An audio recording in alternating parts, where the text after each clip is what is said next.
Y con motivo de continuar nuestra racha de exposiciones en la Cátedra de Química Industrial, procederé a hablarles de nuestro siguiente tema, el cual lleva por nombre proceso de obtención de polipropileno.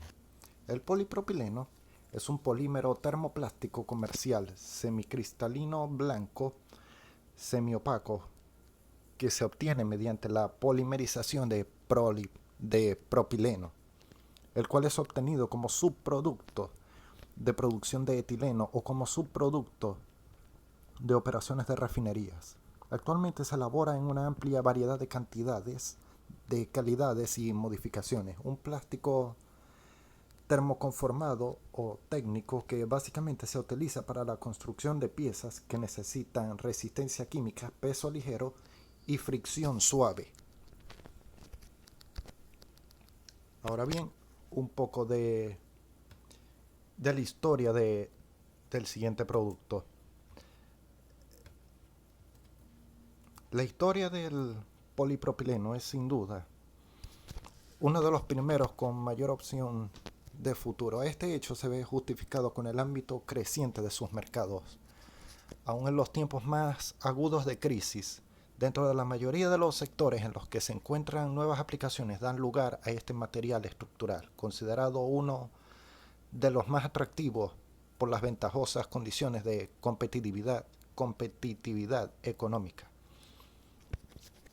En 1954, el italiano G. Natta, siguiendo los trabajos elaborados por K.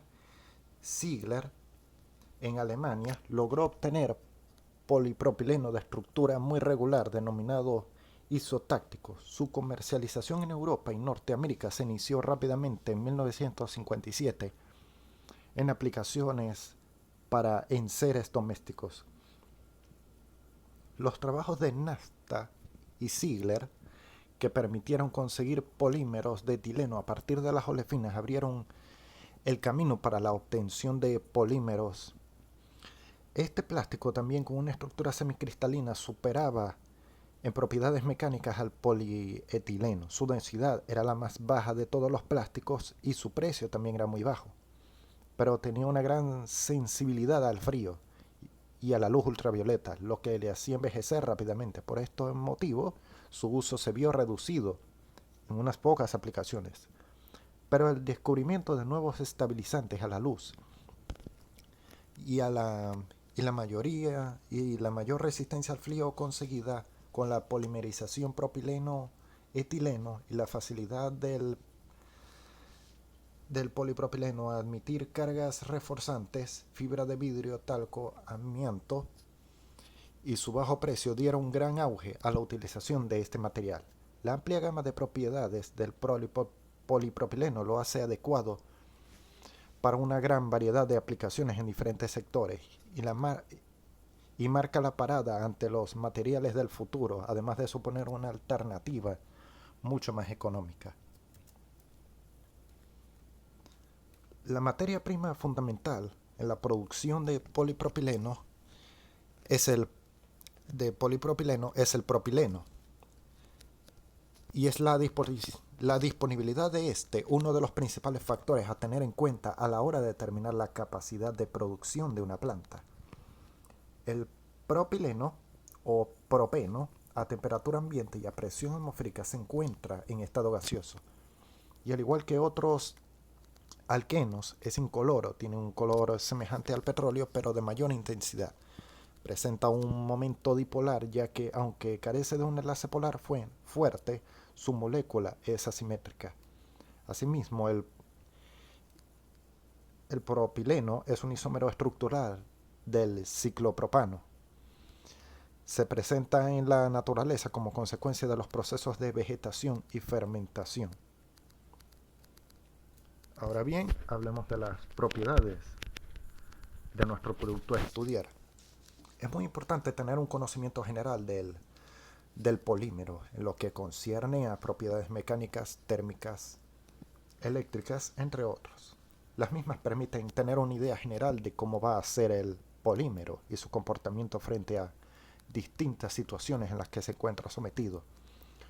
Como bien Entre las propiedades físicas podemos nombrar la absorción de agua en equilibrio, un 0.03%, una densidad de 0.9 gramos centímetros cúbicos, un índice refractivo de 1.49, un índice de oxígeno límite de 18%, su inflamabilidad es combustible, resistencia a los rayos ultravioleta es aceptable, su índice de fluidez volumétrico de 60 centímetros cúbicos por 10 minutos. Las propiedades mecánicas, alegramiento a la rotura de 150 a 300%, coeficiente de fricción de 0.1 a 0.3, dureza Rockwell de 80 a 100, módulo de tracción de 0.9 a 1.5 gigapascal, su resistencia a la abrasión, medido por la normativa ASTM de 1044, va de 13 a 16. Resistencia a la tracción de 25 a 40 megapascal. Resistencia al impacto ISOD de 20 a 100 joule por metro. Propiedades químicas. Resistencia a ácidos concentrados, buena. Resistencia a ácidos diluidos, buena. Resistencia a álcalis, buena. Resistencia a alcoholes, buena. Resistencia a acetonas, aceptable. Acetonas, buena. A grasas y aceites, aceptable. Halógenos, mala. Hidrocarburos aromáticos, aceptable. Olor al quemarlo, parafina. Color de la llama, azul punta amarilla. Propiedades térmicas. Se tiene un calor específico de 1700 a 1900 joules kilogramos Kelvin. Calor latente de fusión de 100.000 joules por kilogramo. Coeficiente de expansión térmica va de 100 por 10 a la menos 6 a 100 por 10 a la menos 6. Una conductividad térmica de 0.1 a 0.22 vatios por metros Kelvin. Temperatura máxima de utilización de 90 a 100 grados centígrados. Mínima de utilización de menos 10 a menos 60 grados centígrados. Una temperatura de tracción vítrea de menos 20 grados Celsius. Las propiedades eléctricas. Una constante dieléctrica medida a 1 megahertz de 2.2 a 2.6. Un factor de disipación medido a 1 megahertz de 0.0003 a 0.0005. Una resistencia dieléctrica de 30 a 40 kilovatios por milímetro y una resistencia superficial de 1013 ohmios por segundo. Si analizamos el peso molecular de este polímero, se tiene que sus propiedades son muy sensibles a variar con el peso molecular, dado que este va a influir de manera directa en ciertas variables, como puede ser la temperatura de fusión, la tacticidad y el grado de cristalinidad. En el peso molecular en número tenemos que su valor es de 4.8 por 10 a la 4 gramos por mol. Este parámetro indica la maleabilidad del polipropileno para ser maleado como un material termoplástico. Es un indicador de sus propiedades físicas termodinámicas, características de las propiedades coligativas, elevación del punto de ebullición, depresión del punto de congelación, presión osmótica y presión de vapor. Ahora bien, hablemos de los tipos de polímeros que presenta este producto. Primero hablemos de los homopolímeros. Contienen solo monómeros de propileno a lo largo de su cadena polimérica. Su estructura presenta un alto grado de cristalinidad. Se caracteriza por su rigidez. Aun a temperaturas relativamente elevadas y por ser quebradizo ante el impacto, tiene una transparencia moderada. La regularidad en las cadenas depende del orden en que estén colocados los grupos metilos laterales, así como del catalizador y proceso de polimerización usado. En la polimerización del polipropileno se obtiene una mezcla de tres tipos de estructura. Generalmente se busca obtener la mayor proporción posible del grupo isotáctico, ya que representa la estructura más estereorregular del polipropileno. Como resultado, muchas propiedades mecánicas y de procesabilidad del polipropileno son altamente determinadas por el nivel de isotacticidad y su cristalinidad, por lo que también pueden ser clasificados de acuerdo a su estructura química como se muestra en la imagen. Tenemos tres ejemplos.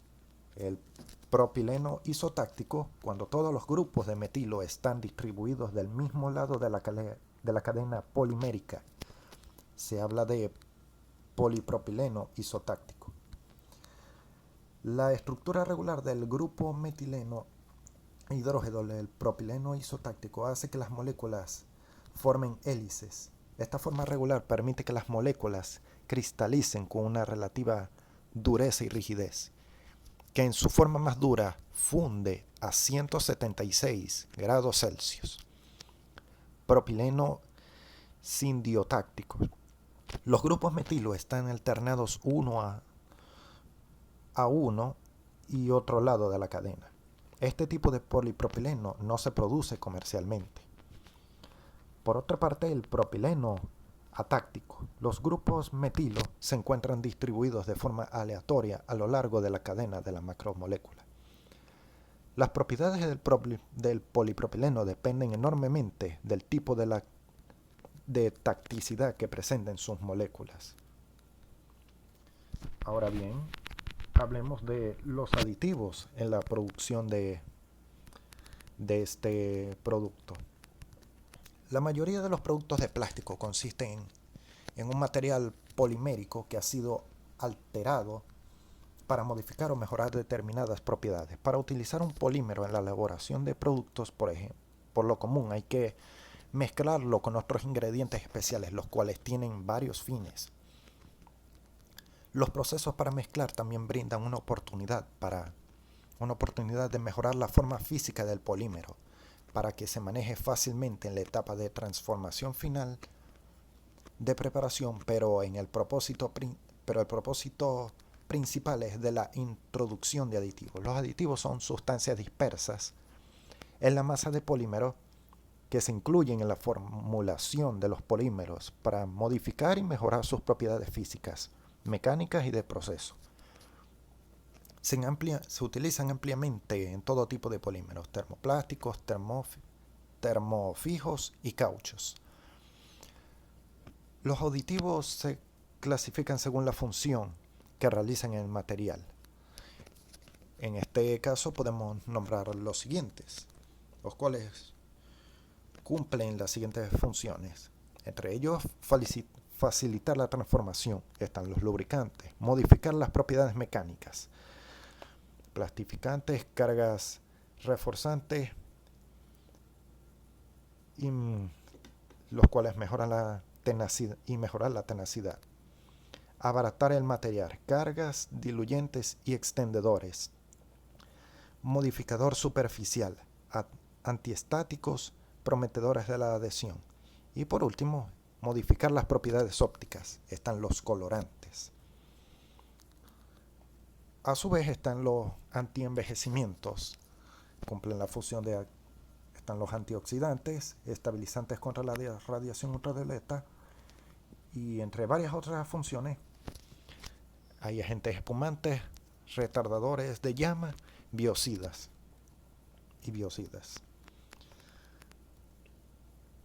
Ahora bien, hablemos de los catalizadores de este producto. En primer lugar, hablaremos de los metalocenos. Un metaloceno es un ion metálico con carga positiva ubicado entre dos aniones ciclopentadienilo con carga negativa. El anión ciclopentadienilo es un pequeño ion formado a partir de la molécula llamada ciclopentadieno. Como se ve en la figura superior izquierda, se observa que existe un átomo de carbono con 2 hidrógenos, mientras que el resto solo tiene uno. Estos 2 hidrógenos son ácidos, es decir, pueden desprenderse con facilidad. Cuando uno de ellos se pierde, abandona los electrones de enlace. De esta manera, el carbono queda con un par electroactivo esta. Sucede que un anillo como este, con 6 electrones, se convierte en un anillo aromático, por lo que el anillo, en esta forma aniónica, será sumamente estable. Estos iones ciclopentadienilo tienen carga negativa, de modo que cuando aparece un catión, como el hierro con 2 cargas positivas, 2 de los aniones formarán un compuesto con el hierro. Este compuesto se denomina ferroceno. A veces se encuentra involucrado un catión de carga mayor, como el circonio, con 4 cargas positivas para balancear la carga. Para balancear la carga, el circonio se unirá a 2 iones cloruro, cada uno con una carga negativa, para dar un compuesto neutro. Para obtener polímeros se utilizan derivados del bisclorocirconoceno, el cual por ejemplo, en la figura inferior a la izquierda se tiene el ligando indenilo. Se diferencia del bisclorocirconoceno en el sentido que cada anillo ciclopentadienilo tiene fusionado un anillo aromático de 6 carbonos, mostrado en color rojo, como se ve en la imagen.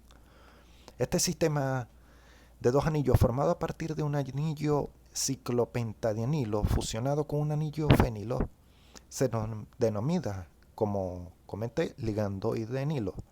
Por otra parte, hay un puente etileno representado en color azul que une los anillos ciclopentadienilo. El superior y el inferior estas 2 características hacen de este compuesto un excelente catalizador para la obtención de polímeros isotácticos. Los voluminosos ligandos indenilos dispuestos en posiciones opuestas, como están, dirigen los monómeros entrantes, así solo pueden reaccionar cuando se encuentren en la dirección correcta para dar polímeros isotácticos. Ese puente etileno mantiene en su lugar a los 2 anillos indenilo. Sin el puente girarían y no podrían situarse en el lugar correcto para dirigir la polimerización isotáctica. Para lograr que el complejo circoneno catalice la polimerización, lo primero que debe hacerse es agregar un cocatalizador llamado metilalumoxano, otro polímero cuya estructura es la que se puede ver en la parte inferior a la derecha, la pequeña imagen. La función que cumple el cocatalizador es reemplazar a los cloruros hábiles del circonoceno, los cuales pueden desprenderse con facilidad. De esta manera, el metilalumoxano reemplaza los cloruros por los grupos metilos de su estructura, dando un compuesto similar, como se puede ver en la parte inferior de izquierda a derecha. El compuesto que tiene 2 anillos en la parte superior y en la parte inferior. Sin embargo, los grupos de metilo también pueden desprenderse fácilmente cuando uno de ellos lo hace. Se obtiene un complejo como el siguiente, el cual lleva por nombre asociación agóstica alfa. El circonio cargado positivamente es estabilizado, ya que los electrones del enlace carbono-hidrógeno son compartidos con el circonio. Esto se denomina alfa asociación agóstica, como bien dije. Pero aún así necesita más de una asociación agóstica para ser estabilizado. De esta manera, el monómero propileno está en juego compartiendo los electrones de su doble enlace. Cuando este complejo se forma, puede reordenarse. Los electrones del enlace circonio-carbono metálico se desplazan para formar un enlace entre el carbono metílico y uno de los carbonos del propileno. Entre tanto, el par electrónico que había participado del enlace alqueno complejo metálico se desplaza para formar un enlace entre el circonio y uno de los carbonos del propileno, como se puede observar en la figura inferior izquierda. Esto ocurre a través de un estado de transición de 4 miembros, y como también puede observar, el circonio termina tal como empezó, perdiendo un ligando, pero con una asociación agóstica con el enlace carbono-hidrógeno del monómero propileno. Luego otro monómero propileno aparece y reacciona del mismo modo que lo hizo el primero. El propileno se coordina con el circonio y luego los electrones cambian de posición, como se puede ver en la imagen, en la imagen inferior, la segunda, la de en medio. Se obtiene de esta manera un polímero isotáctico. Los grupos de metilo se encuentran siempre del mismo lado de la cadena polimérica. Como puede apreciarse, el monómero propileno siempre se acerca al catalizador con un grupo metilo dirigido en el sentido opuesto del ligando indenilo.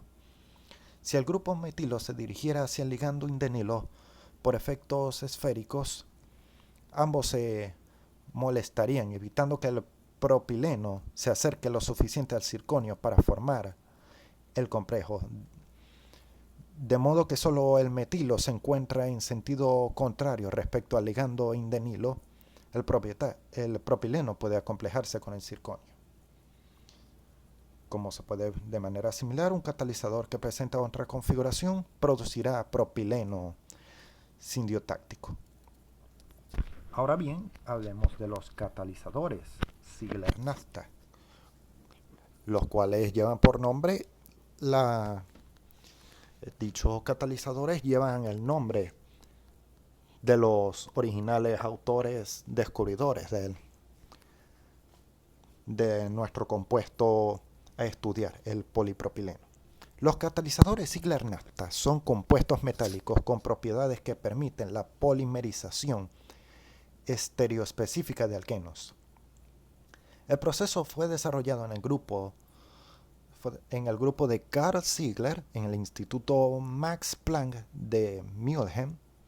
Su primera aplicación era la polimerización de etileno. En el grupo de Giulio Naftha se amplió el campo de aplicación al propileno, permitiendo un control de la tacticidad del polímero. Los catalizadores clásicos de Ziegler-Naftha son catalizadores mixtos que contienen un compuesto organometálico de los grupos 1, 2 o 3 del sistema periódico y un compuesto de un metal de transición. Se puede tratar tanto de catalizadores homogéneos como heterogéneos.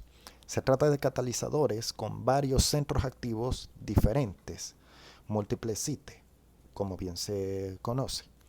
Los sistemas más modernos emplean sobre todo cloruro de magnesio, tetracloruro de titanio, trietilaluminio, además de diversos dadores de electrones internos y externos.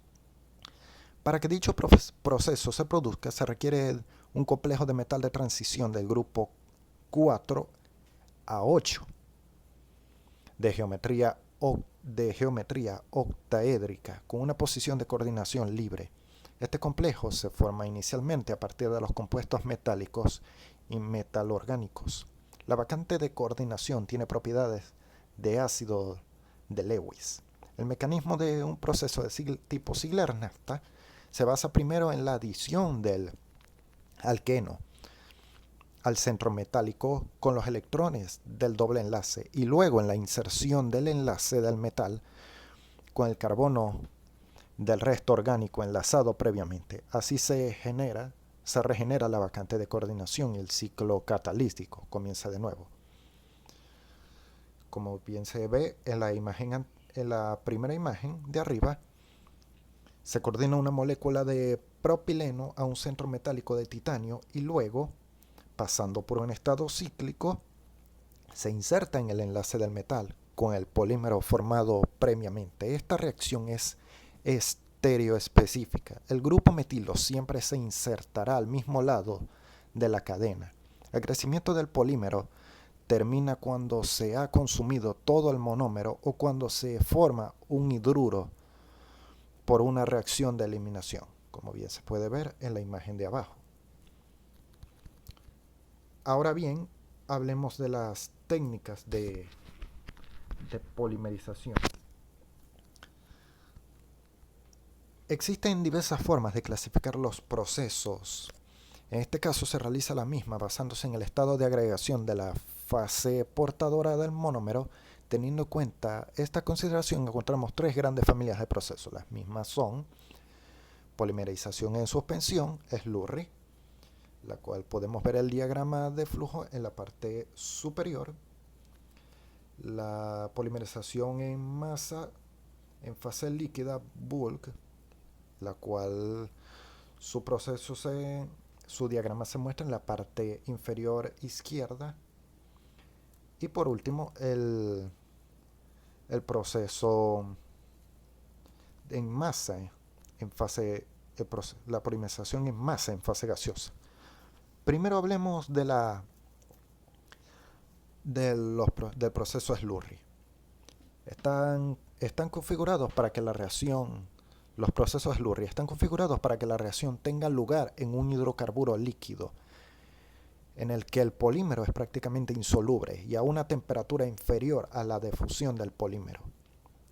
Cuando de este tipo de procesos existen marcadas diferencias en la configuración de los reactores de tipo bucle o autoclave y en el tipo de diluyente utilizado, lo que afecta las características de la operación y el rango de productos que se puede fabricar. El más conocido es el proceso llamado Montecatini, que gracias a los avances en materia de polimerización está prácticamente en desuso. El proceso se puede dividir en las siguientes etapas: preparación del catalizador, polimerización, recuperación del monómero y solvente, remoción de residuos del catalizador, remoción del polímero atáctico y de bajo peso molecular, secado del producto, adición de modificadores, extracción del polímero.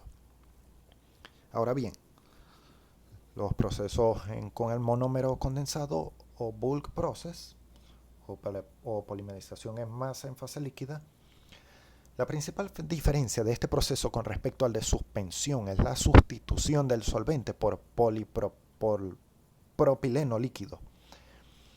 Esto fue posible debido a que con el desarrollo de nuevos catalizadores ya no fue más necesaria la extracción del catalizador ni la remoción del polímero atáctico. El proceso más utilizado comercialmente corresponde a esta clasificación y es llamado Spheripol.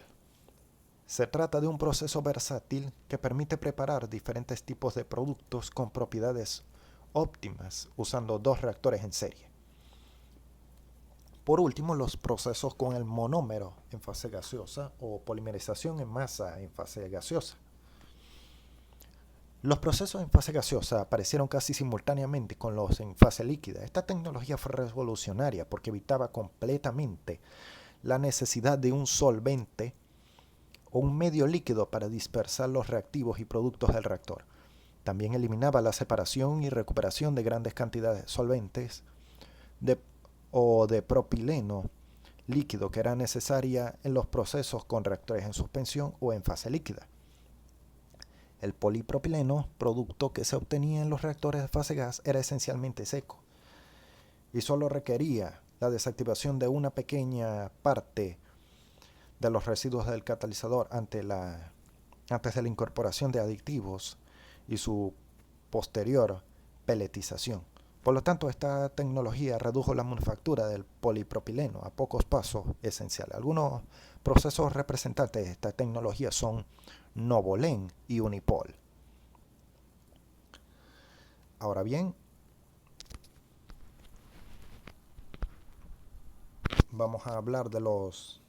comencemos a hablar sobre lo que son cada uno de los procesos utilizados para la producción de polipropileno.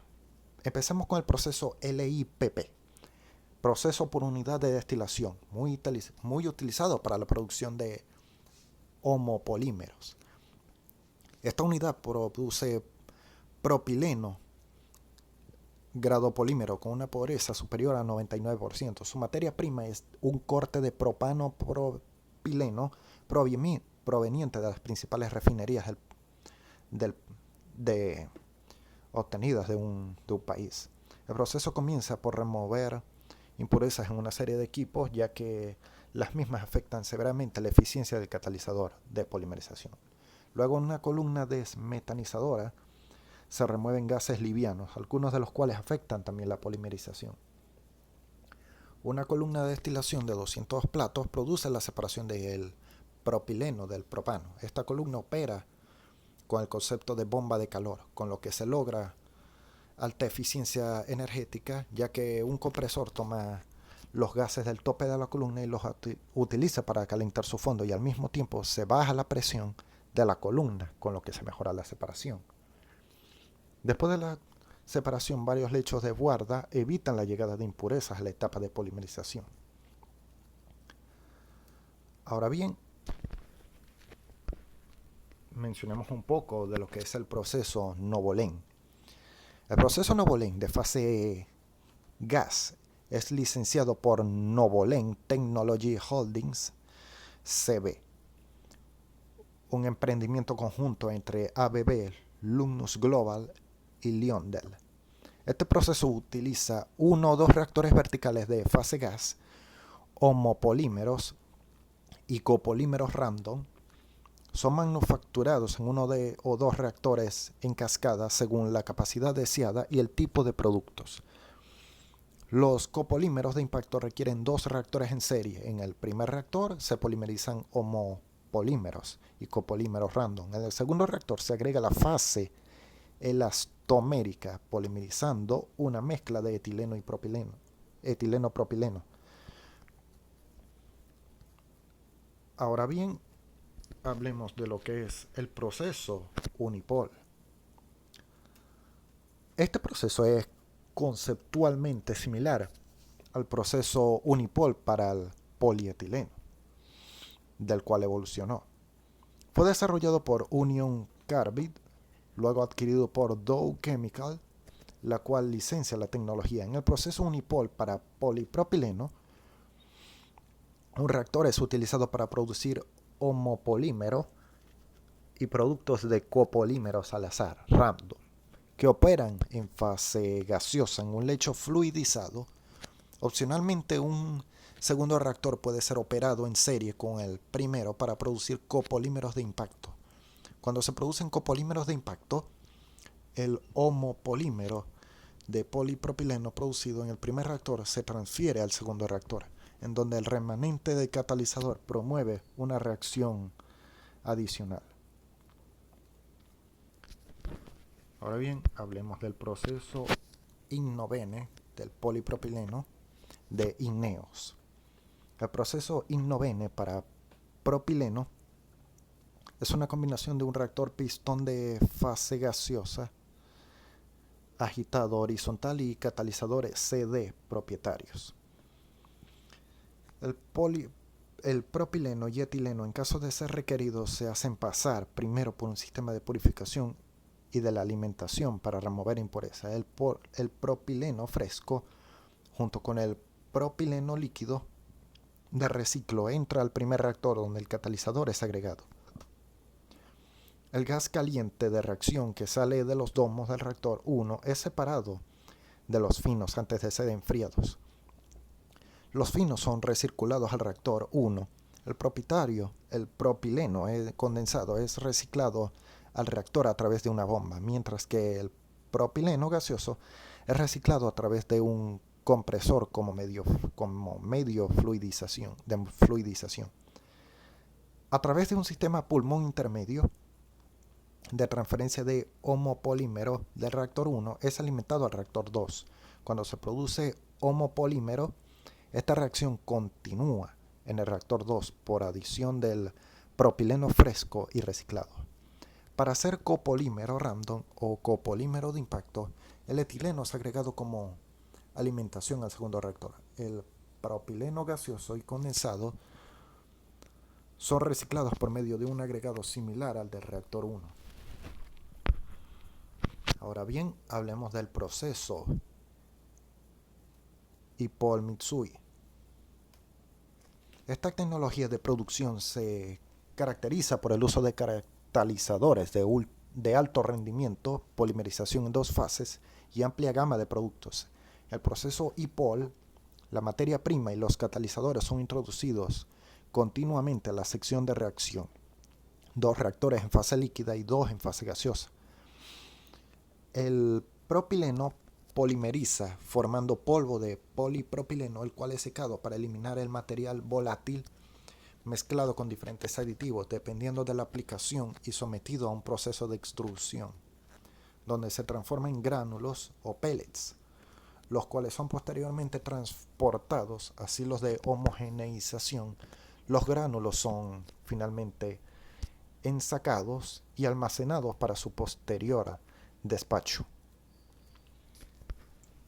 Ahora bien, hablemos por último del proceso de Sferipol de Basel. El proceso Sferipol de Basel produce homopolímeros de polipropileno y copolímeros random y estereofásicos. Este proceso tiene la habilidad de producir esferas de polímero directamente en el reactor en vez de partículas granulares irregulares como los otros procesos.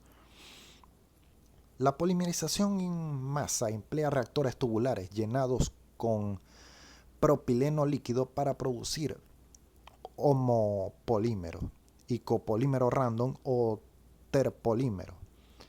La operación se lleva a cabo a 70 grados Celsius y 4 megapascal. El catalizador, el propileno líquido y el hidrógeno, que se utiliza para controlar el peso molecular, son introducidos en forma continua en el reactor tubular. Una mezcla homogénea de esferas de polipropileno circula dentro del reactor tubular.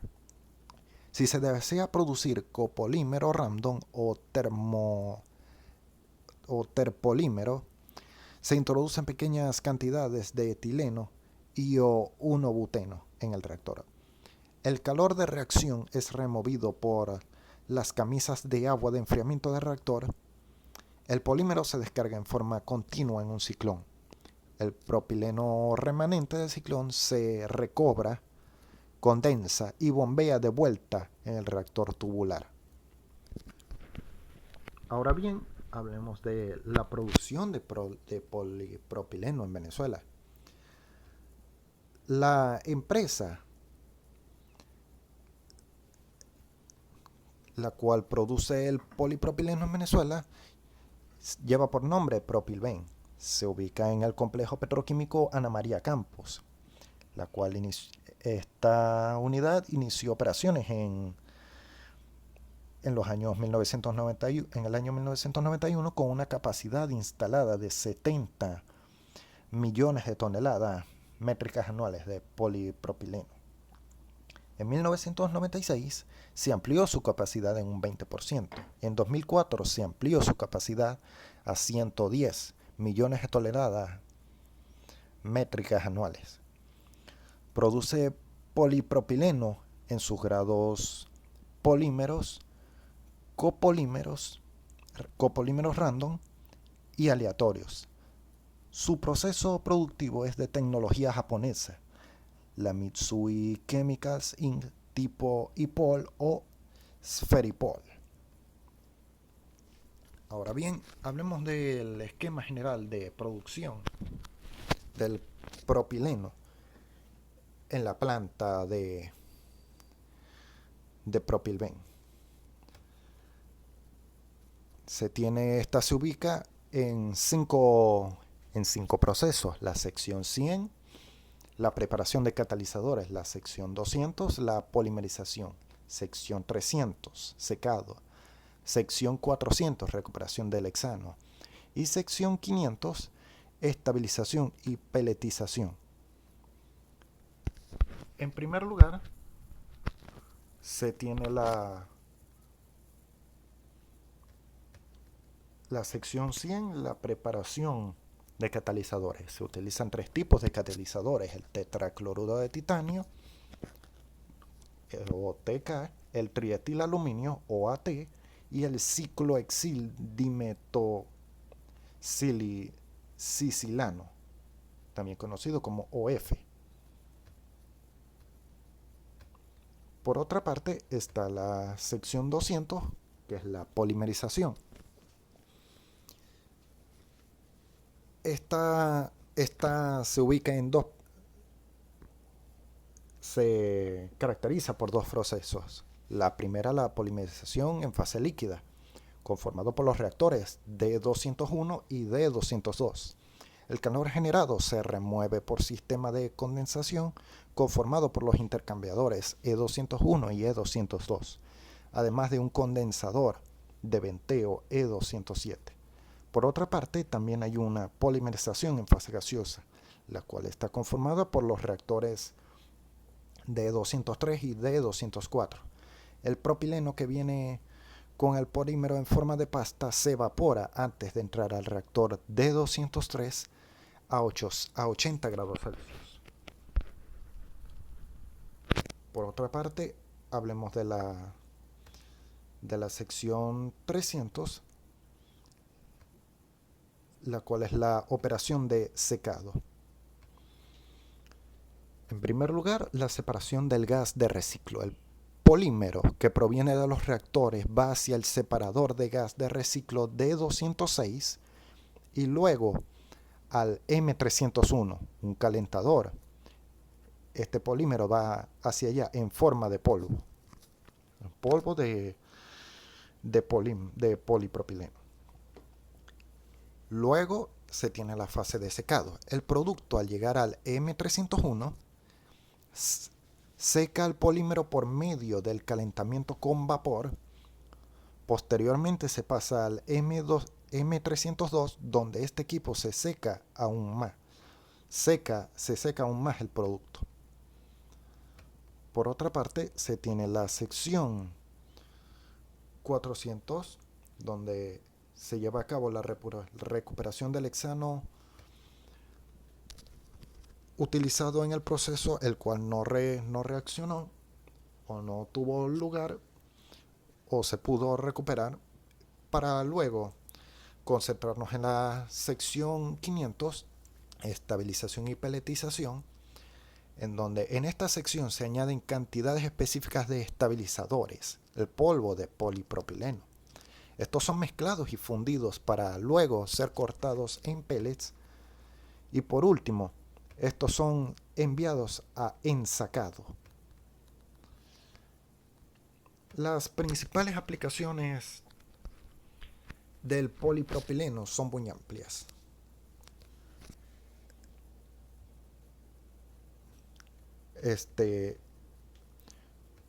Como bien se mencionó anteriormente, dadas sus grandes aplicaciones, sus grandes propiedades, a excepción de sus inconvenientes o debilidades frente al frío o hacia los rayos ultravioletas, es un material muy económico, relativamente fácil de procesar y con una gama amplia de utilización, por lo cual seguirá siendo en el futuro un producto muy utilizado para las actividades cotidianas de la humanidad. Con esto me despido. Muchas gracias por su atención.